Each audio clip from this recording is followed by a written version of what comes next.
Doctor Sivanthi Adithanar college of physical education Tiruchendur இந்த ஆண்டிற்கான admission நடைபெறுகிறது.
அண்மை செய்தி. ரீமால் புயல் காரணமாக கொல்கத்தாவில் 394 விமானங்கள் ரத்து செய்யப்படுவதாக விமான நிறுவனங்கள் அறிவிப்பை வெளியிட்டிருக்கின்றன. இது தொடர்பான மேலும் விவரங்களை தருவதற்காக எமது செய்தியாளர் ராஜா இணைப்பில் இருக்கிறார்.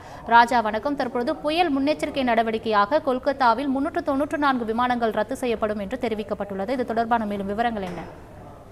வணக்கம். வங்காள விரிகுடாவில் இருந்து உருவாகி வரும் ரெமல் புயல் மேற்கு வங்கத்தில் உள்ள சாகர் தீவுகளுக்கும் பங்களாதேஷின் கோபுராவுக்கும் இடையே கரையை கடக்க உள்ளது. புயல் முன்னெச்சரிக்கை நடவடிக்கையாக ஏர் இந்தியா, இண்டிகோ மற்றும் ஸ்பைஸ்ஜெட் உள்ளிட்ட முக்கிய விமான நிறுவனங்கள் கொல்கத்தா விமான நிலையத்தில் தங்கள் செயற்பாடுகளை நிறுத்திக் கொள்வதாக அறிவித்திருக்கிறார்கள். மேலும் அங்கு உள்ள விமான நிலையத்தில் ஒரு முக்கிய அறிவிப்பினை வெளியிட்டிருக்கிறார்கள். இன்று பிற்பகல் 12 மணி முதல் நாளை காலை 9 மணி வரை விமான சேவை மூடப்படும் என தெரிவிக்கப்பட்டிருக்கிறது. இதனால் சர்வதேச மற்றும் உள்நாட்டு சேவைகளாக 394 விமானங்கள் இயங்காது என தெரிவிக்கப்பட்டிருக்கிறது. வங்கக்கடலிலிருந்து ஆழ்ந்த காற்றழுத்த தாழ்வு மண்டலமாக தொடங்கிய ரெமல் புயல் சனிக்கிழமை மாலை புயலாக வலுவடைந்து ஞாயிற்றுக்கிழமை நள்ளிரவில் மேற்கு வங்கம் மற்றும் பங்களாதேஷ் இடையே கரையை கிடைக்கிறது. கரையை கிடைக்கும் சமயத்தில் புயல் தீவிரமடையும் எனவும் இந்திய வானிலை ஆய்வு மையம் கணித்திருக்கிறது.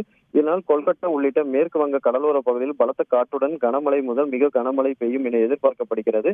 தேசிய பேரிடர் மீட்பு குழுவும் சம்பவ இடத்திற்கு விரைந்து தயார் நிலையில் இருக்கிறார்கள்.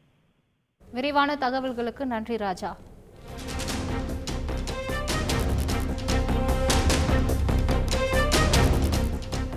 Doctor Sivanthi Adithanar college of physical education Tiruchendur admission என்கொயரிக்கு கீழே உள்ள லிங்கை கிளிக் செய்யவும்.